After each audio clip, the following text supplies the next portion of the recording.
the buy local concept, right? You're saying people are really getting it and whatnot, but did they, I guess, not get it enough, like to get to the grocery store and what happened there? Like, Well, there were many factors. The store in Wolfville was a dream to open the store here. The way it evolved and developed, I identified what I felt was a great location.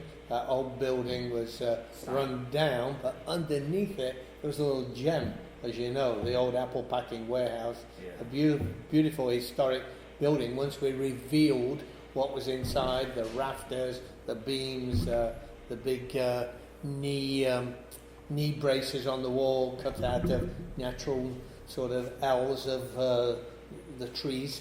Anyway, very beautiful, and so like anything I do, I can't resist going first class. I can't half do a job. So building the Wolfville store, we built it to create just a little tweak of a difference from our other stores. All the stores are uniquely different and got their own character. They all have the same brand and what we stand for.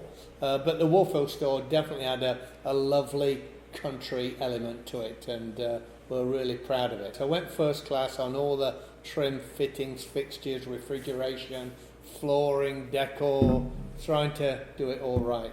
But you know, you don't get it right all the time, and for 3 years we never hit the sales mark that I'd anticipated, and for 3 years we never made any money there, and that's the truth of any month. So and it was more than not making any money. It was a losing proposition which was bleeding my business. But like any businessman or enthusiastic business entrepreneur, you keep hanging in and you're turning the corner, tweaking, touching, stroking, trying to change things around, and applying different strategies. And we never turned that corner. We never could get past a certain sales level, and that was sad. And it was actually my trip to Panama this year where I did get away for 5 weeks because I was beat and I needed a break. So I went down there by myself, and it was that I can't say it was meditation because I'm not a meditating type of guy, but I did think a lot about my business, and I really, thought strongly about Wolfville. And of course it had crossed my mind before then about closing the Wolfville store, but I dismissed it immediately, knowing that what I'd got in there, and it was my baby, it was the town that I lived in, and to close it down would be a big jab at my pride. There'd be a lot of, a giant decision. But anyway, I did come to that decision while I was away in Panama to really, when I got back, I was going to have another look at the numbers and what we could do, and how sustainable was it to keep it going, and the hope that we'd turn the corner. But after analysing the numbers and really looking at it objectively, removing my emotion of the ownership and the love of that store, that's the thing, removing emotion, that's a big deal. And looked at it and we've got to close it. And that was a tough pill to swallow, emotionally, being out on the street, you feel, people say, oh Pete, you tried your best, but you can't help but feel you failed, that you failed to achieve something. And no matter what people say, oh, you did a great job, you still feel that inside, so that's something I've got to live with, get over. I'm sure I will get over it, but as we move on, and to close the store, we're trying to do it the best way possible, because the easy thing would be to declare bankruptcy, which we could have done, because the business was in a tough place, but we decided not to. We absorbed the losses in the other parts of my business, and do it the right way, where we give all the staff a working notice. We try to work with our team in helping them during their 8-week notice. Some, transition to Halifax. Yeah, some's gone to Halifax. A couple of them are coming up to the winery here. Okay. So just trying to help them. So I've already heard that a lot of the staff have got jobs, so that's great news. So that's a tough thing, telling all the staff. I mean, all our team it was their store. You know, they really took pride. I heard constantly, Pete, where do you get your people from? They're so fabulous. The customer service in your store is great. You know, I hear that all the time. Anyway, despite hearing all that, we still were never able to achieve the sales level. So it was a tough day. So we had to look after all my suppliers. I couldn't leave anybody out there hanging. So we're closing it down the right way. Is this a new experience for you, closing down a store? Oh shit, yes, yeah. I mean, I've had tough experiences. I mean, any business person has had, I'm sure, tough decisions, and but this is one of the I think probably the toughest business decision I've had, the biggest one, to close down a store. You know, it's huge. The cost, I mean, I don't want to embellish on the cost of what went into that store, but I think anybody who understands the food business, if they look around and see all the equipment and the furnishings and fittings, it was a very expensive mistake.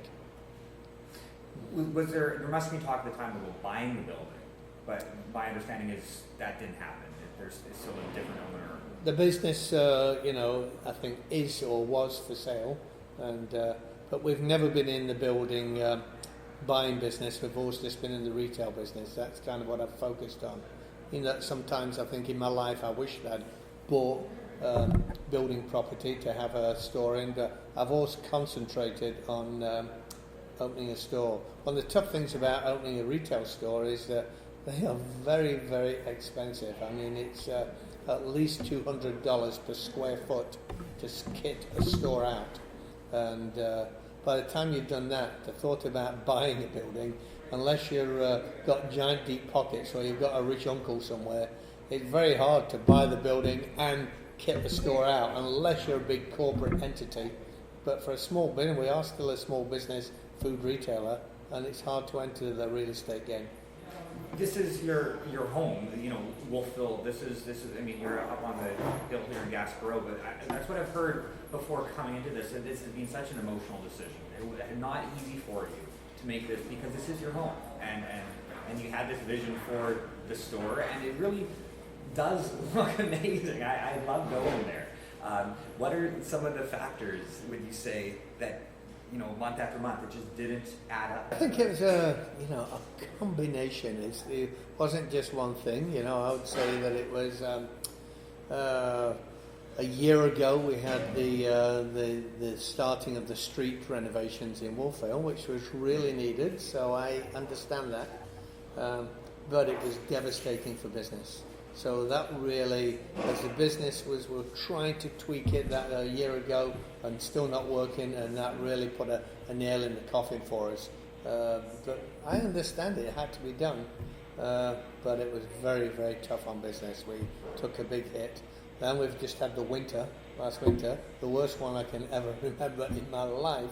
So we had many days closed because of snowstorms, and we had many days with, even though we're open, we had very little business because people were just not getting out of the house. So that was a factor right there. The general parking, even though I knew going into the business what the parking parameters were, I still felt that people would, if they couldn't get in the parking lot, which is relatively small, that they would find a spot on the street and walk to Pete's. I thought I could be strong enough as a destination, as a retailer, to attract people to do that. But I also know, now I look at it now, that people's shopping habits, people love to park outside of a store and walk in. And the thought of, even though if they park in Walmart and they're 200 meters away from the building, they still see the building, and the perception is they're still parking outside the door. But if they park 200 meters away from Pete's store, they're down the street, and then it appears, it's just perception, that then it's a trek to the store, but it's no further than other big parking lots. But that is human nature. I thought I could overcome that, and I knew that going in. I thought I could overcome it, but I don't think we ever did.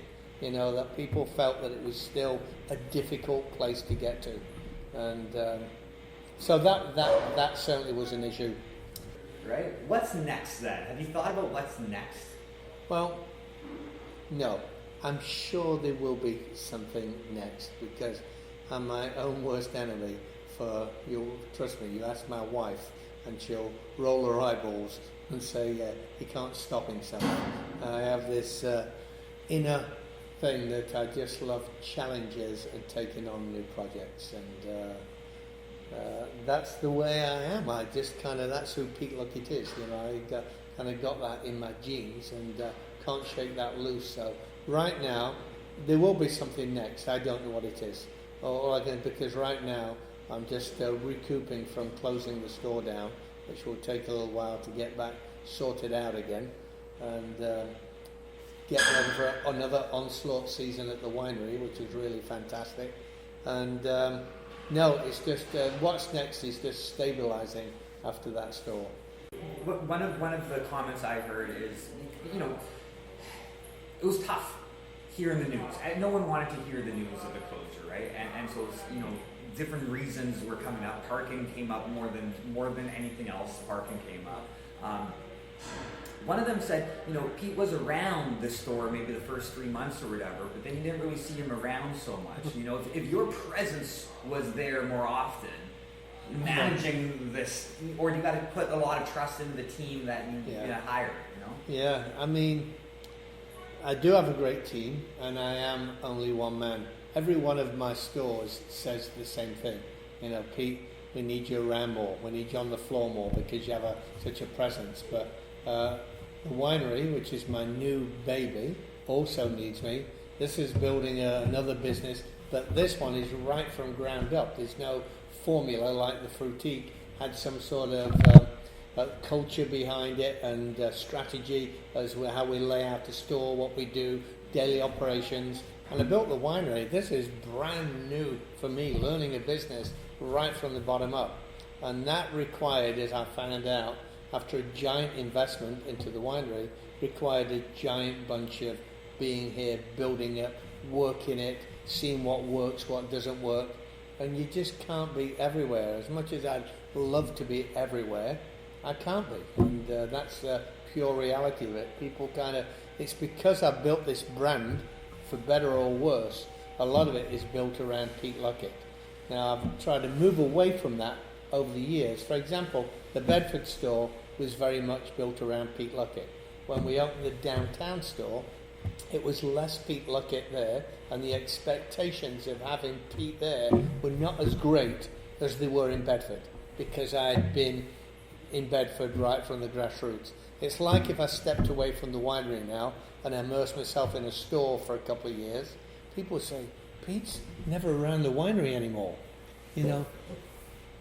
It's hard. I try and build the team, the magic, and we have fantastic people, but that's what I've got. I built this business around a lot of it around my character. The more it grows, certainly the winery with Gina and Sophia here, they've been able to take a lot of that magic, that circus that I build, and run with it and really keep the customers satisfied and maintained. But can I be everywhere?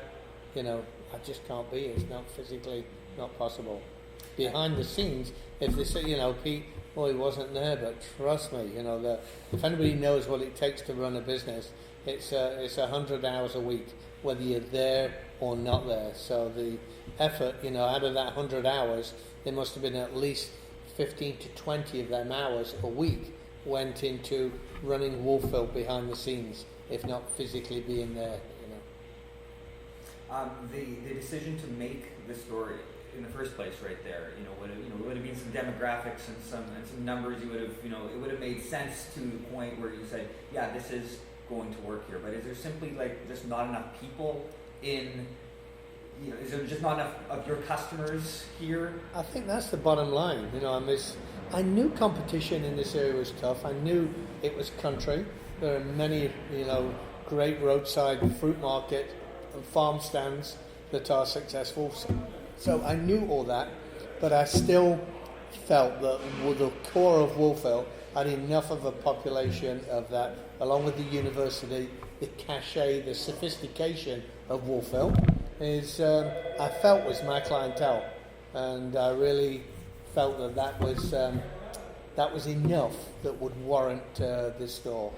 But I misread it, and we didn't get it. But there's a lot of factors. In the summertime when the universities go, it quieten down a lot, and not as much. And I didn't expect it to be as quiet as it was, and then the students come back and things livened up.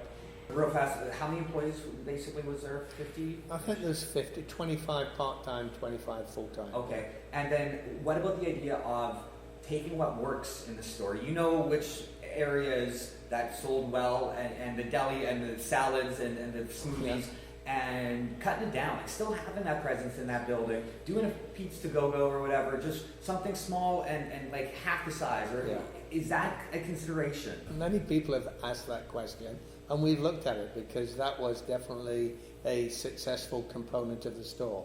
However, to shrink it down, the cost to shrink it is not, you're looking at a few $100,000 by the time you put all the new walls and fix it all around. It's not, and change it to become just a Pete's to Go is not a cheap proposition, but doable. But at the end of the day, we looked at what numbers we generate in our other Pete's to Go's in Halifax and Dalhousie, and we looked at some numbers, what we think we could generate for sales. The return still, we feel, would be considered the volume, the pain attached to running a business. It's always pain, and would not warrant the return.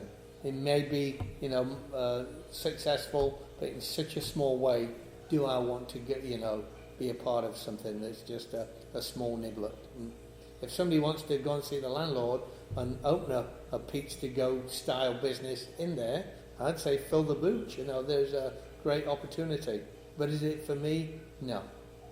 And going back in time, would you have changed the size of it to just do something smaller like that if you can play that what if game? Yeah, what if? Yeah, it may have been better just to do the Pete's to Go in Wolfville. But yeah, hindsight's always as clear as day, isn't it? Yeah. Well, Pete, thank you so much for